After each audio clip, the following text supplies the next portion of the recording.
নমস্কার। আশা করি সবাই ভালো আছেন।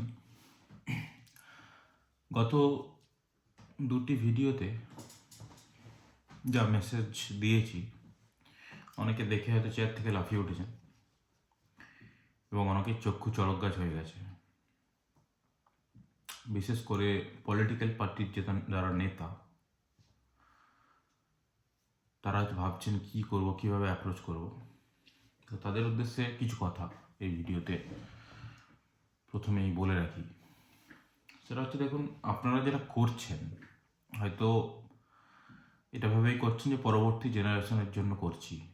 ইন্ডিভিজুয়াল লেভেলে যে প্রফিট গেইন করার চেষ্টা করছেন, টাকা পয়সা বলুন, ঐশ্বর্য, বাড়িঘর বা প্রপার্টি যাই বানিয়ে থাকুন না কেন, তো আপনারা ভাবছেন পরবর্তী জেনারেশন যাতে ঠিক সুখে স্বচ্ছন্দে থাকতে পারে সেই জন্য করে যাচ্ছি।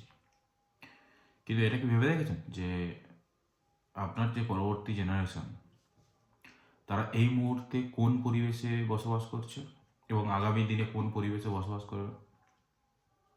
মানে আমি যেটা বলতে চাচ্ছি, পশ্চিমবঙ্গ বা শ্যামপুরের আমি যদি ধরি, যে পরিবেশ পরিস্থিতির যা অবস্থা, মানে আপনি নিজেই 20 বছর আগের ওয়েদার এবং এখনকার ওয়েদার কম্পেয়ার করে দেখুন। এবং বেশিরভাগটাই ম্যানমেড, মানে মানুষ নিজেই পরিবেশের গণ্ডগোল করেছে।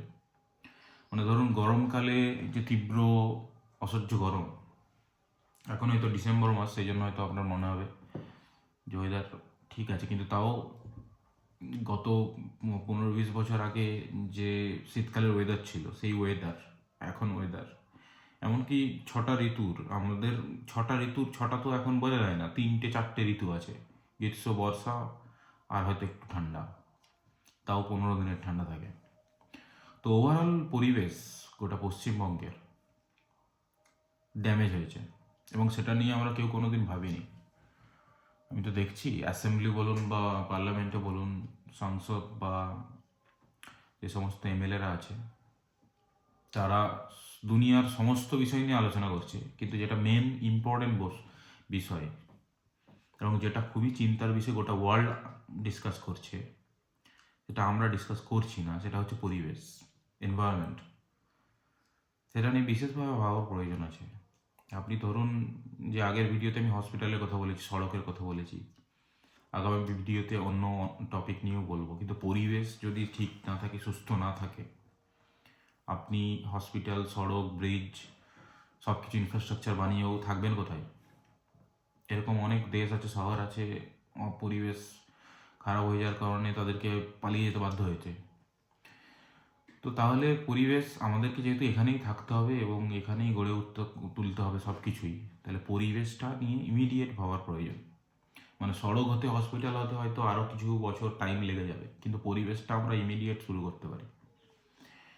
এবং এই পরিবেশের চিন্তাভাবনা ইন্ডিভিজুয়াল লেভেলে সবাইকেই করতে হবে, শুধু পলিটিক্যাল পার্টি বা কোনো পলিটিক্যাল যারা ক্ষমতায় আছে তাদেরকে দোষারোপ করে বা তাদের উপর চাপিয়ে দিয়ে ব্যাপারটা হবে না। সবারই প্রচেষ্টাতে এই জিনিসটা করতে হবে। এবং ধরুন এখন মানে অনেকে হয়তো আমরা শুনেছি, একে অপরকে গল্প করে বলি যে এখানে একটা জঙ্গল ছিল, এখন ঘরবাড়ি বানিয়ে গেছে, মানে সেটাকে একটা সুখবর বলে চালানোর চেষ্টা করি, কিন্তু এটা দুঃখের খবর। জঙ্গল কেটে আমরা ঘরবাড়ি বানিয়ে ফেলেছি, ঠিক আছে, এটা বুঝলাম যে বাসস্থান, আবাসনের প্রয়োজনের কারণে মানুষকে ঘরবাড়ি বানাতে হচ্ছে, কিন্তু যে পরিমাণ গাছ কাটছি, সেই পরিমাণ গাছ কিন্তু আমরা লাগাই না, এবং সেটা লাগানোর অত্যন্ত প্রয়োজন। মানে আমরা নিজেরাই নিজেদের মৃত্যুর কারণ হয়ে দাঁড়াচ্ছি ধীরে ধীরে, এবং বিভিন্ন রকমের রোগ বলুন, কোনো প্রবলেম বলুন, সব কিছুই আসছে পরিবেশের ড্যামেজ হয়ে যাওয়ার কারণে। এবং শ্যামপুর বিধানসভা এলাকায় বিশেষ করে, যেখানে এতগুলো ব্রিক ফিল্ড আছে, সেখানে কয়লা বেশি পুড়ে, এবং তার কারণে আমাদের পরিবেশ আরও খারাপ তুলনামূলক যদি দেখা যায়। এবং আমরাই যদি শুরু করি পরিবেশ পাল্টানো, উদ্যোগ নিয়ে যদি চেঞ্জ করতে শুরু করি, একটা মডেল হিসেবে গোটা পশ্চিমবঙ্গ এবং গোটা ভারতবর্ষই হয়তো সেটাকে মানে সেটাকে অ্যাডাপ্ট করবে। এবার ধরুন, ব্যাপারটা হচ্ছে কি, আমরা আমাদের বাড়িতে কোনো অনুষ্ঠান হলে, কোনো কিছু হলে, গিফট দিই, সব কিছু করি, কিন্তু যদি ধরুন এমন করা যায় যে আপনার ছেলে বা মেয়ের বার্থডে, সেটাতে 10টা গাছ লাগালেন, বা ধরুন পুজো উপলক্ষে যে সরকার থেকে টাকা আসে, ক্লাবে ক্লাবে টাকা আসে, যে সরকার থেকেই যদি বলে দেয় যে আপনারা প্রতিটা ক্লাব 1000টা করে গাছ লাগান, টার্গেট রাখুন আপনার এলাকাতে 1000টা করে গাছ লাগাবেন, তাহলে আমরা অনেক গাছ লাগিয়ে দিতে পারি। এবং আমার পার্সোনাল অ্যাসেসমেন্ট অনুযায়ী প্রতিটা বিধানসভাতে 1 কোটি গাছ লাগানোর প্রকল্প করা উচিত পশ্চিমবঙ্গে, তাহলে পশ্চিমবঙ্গের এনভায়রনমেন্ট শুধরাবে। এবং তাছাড়াও অনেক এনভায়রনমেন্টালিস্ট আছে এবং অনেক সায়েন্টিস্ট যারা এই সমস্ত জিনিস নিয়ে কাজ করে। সরকারি উদ্যোগে তাদেরকে যদি কোনো প্রজেক্ট দিয়ে যদি চিন্তাভাবনা করতে বলা হয়, তাহলে পরিবেশ শুধরানোর জন্যে তারা কিছু স্টেপ বা কিছু সাজেশন তারা করতে পারে, এবং সেটা যদি সরকারিভাবে অবলম্বন করতে পারি আমরা, তাহলে পরিবেশ চেঞ্জ করা সম্ভব। মানুষই পরিবেশ বানিয়েছে একটা সময়, আর মানুষ এখন অবাধে গাছ কেটে বলুন বা প্লাস্টিকের অবাধ ইউজ করে বলুন, পরিবেশকে অত্যন্তভাবে ড্যামেজ করে ফেলেছি আমরা। আপনি বলুন না, মানে আপনি যে সড়ক বা হসপিটালের কথা বলছিলাম, আমরা শ্যামপুর থানাতে কি আছে? ধুলো মাখা রাস্তা, প্লাস্টিকে ভরা গোটা পরিবেশ। এই নিয়ে আপনার পরবর্তী জেনারেশন বাঁচবে কি করে? মানে আপনি যে ছেড়ে চলে যাবেন পৃথিবীর থেকে কিছুদিন পরে, পরবর্তী জেনারেশনের হাতে দিয়ে যাবেন এই পৃথিবীকে, কি দিয়ে যাবেন? এই প্লাস্টিকে ভরা এবং জঘন্য পরিবেশে থাকা পরিবেশ তাদের হাতে তুলে দিয়ে যাবেন। তারা তো জানেই না যে গত 20 বছর আগে পরিবেশের অবস্থা কী ছিল। আমাদের যে 6টা ঋতু ছিল, একটা বাচ্চাকে 6টা ঋতু আপনি বোঝাবেন কি করে?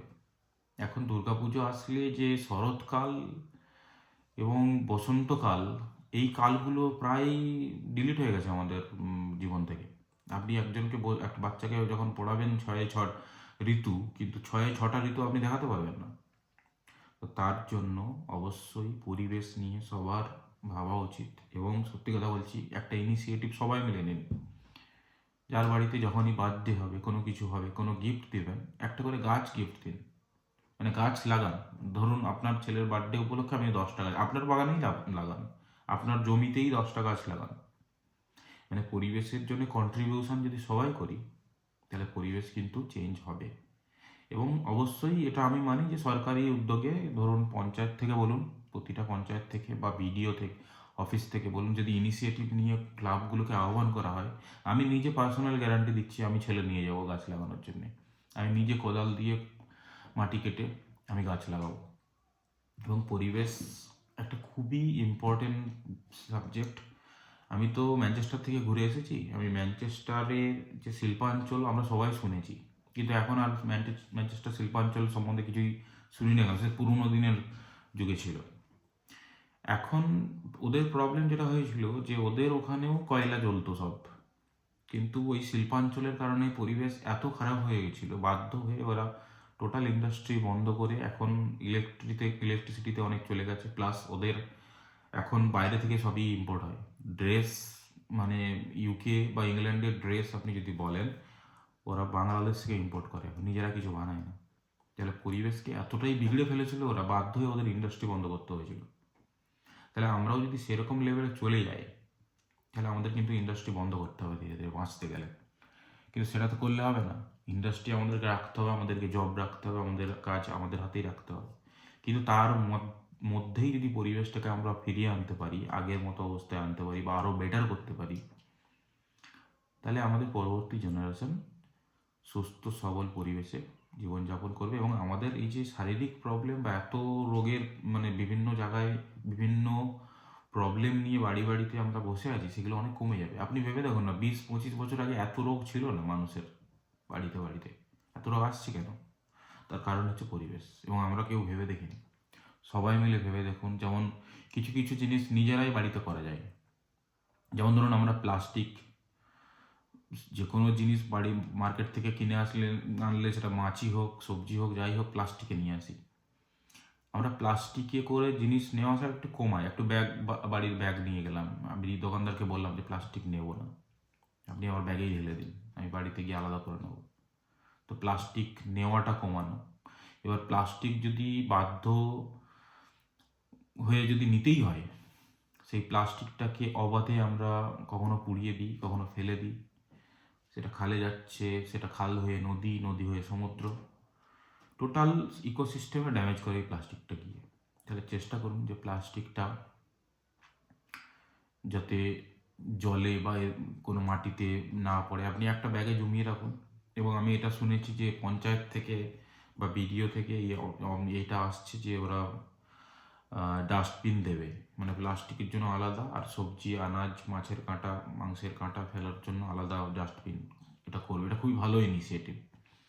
এবং আমরা তাহলে প্লাস্টিকটাকে আলাদা করতে শুরু করি এবং প্লাস্টিকটাকে অবাধে যেখানে সেখানে না ফেলে সেগুলো জমানোর চেষ্টা করি। এবং দেখুন, দুধের প্যাকেট, যে ছোটো প্যাকেট থেকে সব থেকে বেশি ড্যামেজ করে মাছ খেয়ে, সেটা হচ্ছে ছোট প্লাস্টিক। ধরুন দুধের প্যাকেটের একটা ছোট্ট কোনা কেটে আমরা ফেলে দিই, ওই প্লাস্টিকটা মরে না। প্লাস্টিক তো মরে না কখনোই, মাটিতেও মিশে না। ওই প্লাস্টিক ধরুন বইতে বইতে খাল হয়ে, নদী হয়ে, বিল হয়ে, আমরা যদি সমুদ্রে যাই, ওই ছোট প্লাস্টিকটা মাছের পেটে যায়। ওই প্লাস্টিক হজম করতে পারে না মাছের, ধরুন জেনারেশন, অনেক অনেক ধরনের মাছ গায়েব হয়ে গেছে সমুদ্র থেকে।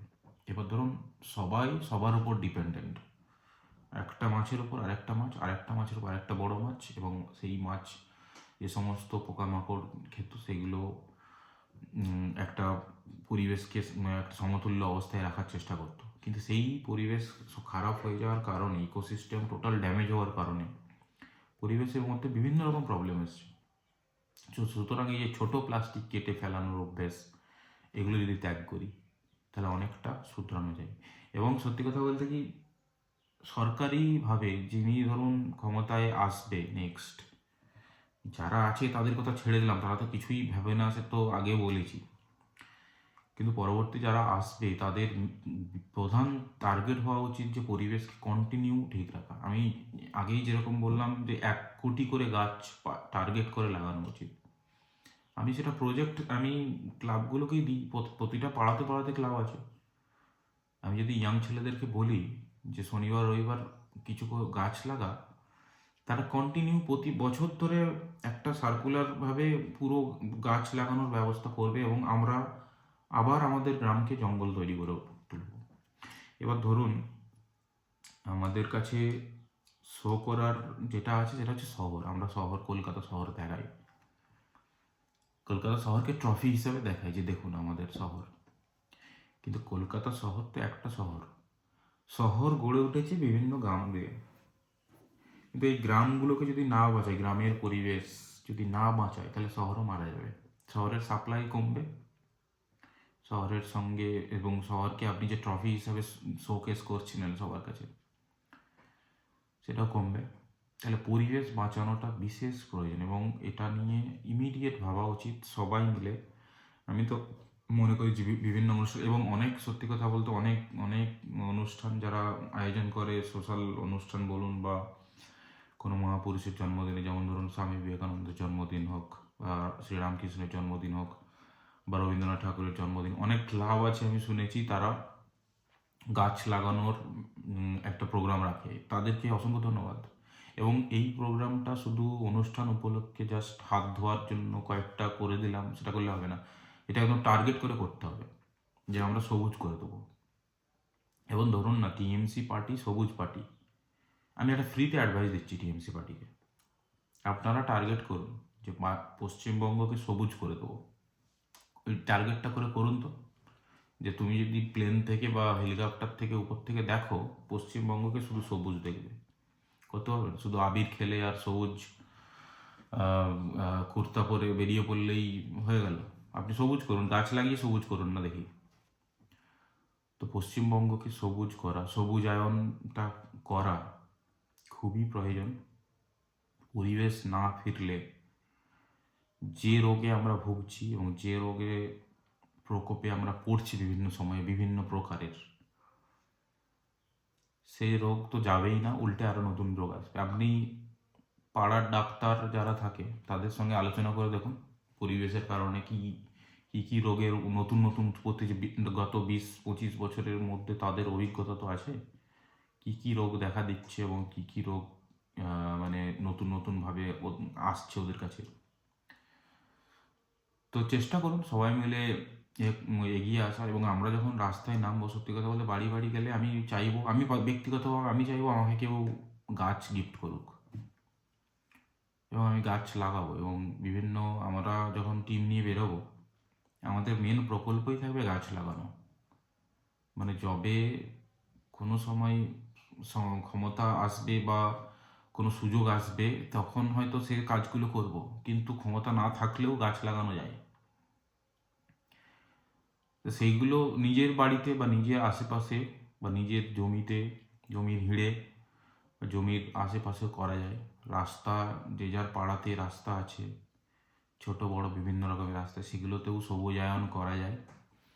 এবং পরিবেশটা শুধরানোর দায়িত্ব সবার। সবাই মিলে যে কোনো প্রোগ্রাম, যে কোনো অনুষ্ঠান, বাড়িতে ছোটোখাটো কোনো অনুষ্ঠান হলেই একটা গাছ লাগানোর প্রোগ্রাম রাখুন। দেখবেন নিজেদেরও ভালো লাগবে, নিজেদের মনে হবে যে একটা সোসাইটিতে একটা কন্ট্রিবিউশন করলাম, নিজেদেরও ভালো লাগবে, একটা নতুন কনসেপ্ট আসবে। আমরা তো এখন নতুন কনসেপ্ট অলরেডি ওয়েস্টার্ন কালচার নিয়ে চলে এসেছি। মানে কেক না কাটলে আমাদের বার্থডে সেলিব্রেশন হয় না। ঠিক আছে, সেটা থাক, মানুষের মধ্যে এখন চেঞ্জ এসেছে, অনেক রকম অনেক কিছু অ্যাডাপ্ট করেছে, সেটা থাক।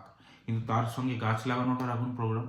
দিনের বেলাতে 10টা গাছ লাগান, দেখবেন আপনাদেরও ভালো লাগবে এবং আশেপাশে যারা আছে তারাও সাধুবাদ দেবে না যে এরা একটা ভালো কাজ করছে। আমি জানি অনেকেই করে এইগুলো, অনেকেই করে এবং তাদেরকে অসংখ্য ধন্যবাদ। কিন্তু একজন দুজন কয়েকজন করলে হবে না, সবাই মিলে করতে হবে এবং সবাইয়ের দায়িত্ব এটা। এবং সবাই মিলে আমরা যদি এগিয়ে আসি, তাহলে আমরা শ্যামপুরকে মডেল হিসাবে দেখিয়ে আমরা গোটা রাজ্যেই এই রকম প্রকল্প তৈরি করতে পারি এবং গোটা রাজ্যের পরিবেশ পরিবর্তন করার বিশেষ প্রয়োজন হয়ে পড়েছে। আপনারা সবাই ফিল করতে পারছি যে গরমে পড়লে কী ধরনের চাঁদি ফাটা গরম পড়ে, আর শীতে দেখুন শীত নেই, বসন্ত হেমন্ত সব হারিয়ে গেছে। শরৎকাল তো এখন দুর্গাপুজো পড়লেই একটা আমেজ আসতো। আমি তো দুর্গাপুজো থেকে আছি এখন এবছর, আমি তো কিছুই দেখতে পাচ্ছি না কোনো রকম। আর শীত পড়লেও তখন দিন 15 হয়তো শীত থাকবে। তখন আমরা স্কুলে যেতাম, মানে স্নান করার জন্য কাঁপতে হতো, সেই ব্যাপারটাই চলে গেছে। তারপরে ধরুন মানে সারা দিন সোয়েটার, টুপি, মোজা এগুলো না পরে থাকলে আমরা টিকতে পারতাম না। কিন্তু এখন সেই পরিবেশ চলে গেছে, গায়েব হয়ে গেছে টোটাল। কিন্তু সেটা ফিরিয়ে আনতে হবে আমাদেরকে ধীরে ধীরে। সবার প্রচেষ্টাতে আমরা যদি পরিবেশ নিয়ে পিছনে পড়ে যাই, তাহলে পরিবেশটা ফিরবে। তাহলে সমস্ত কিছু প্রকল্প করার পরেও পরিবেশ যদি না ঠিক থাকে, তাহলে আমাদের পক্ষে সাস্টেন করা বা কন্টিনিউ করা যে কিছু জেনারেশন পরে কষ্টকর হয়ে যাবে। আসুন আমরা সবাই মিলে পরিবেশ নিয়ে ভাবি এবং পরিবেশের পিছনে কাজ করি। যে কোনো অনুষ্ঠান হলে গাছ লাগানোর প্রোগ্রামটা অবশ্যই রাখুন এবং আমি সুযোগ সময় হলেই আমার টিম নিয়ে গাছ লাগানোর প্রকল্প অবশ্যই আমরা করব। অসংখ্য ধন্যবাদ, সবাই ভালো থাকবেন। আবার নতুন টপিক নিয়ে অন্য ভিডিওতে আসবো।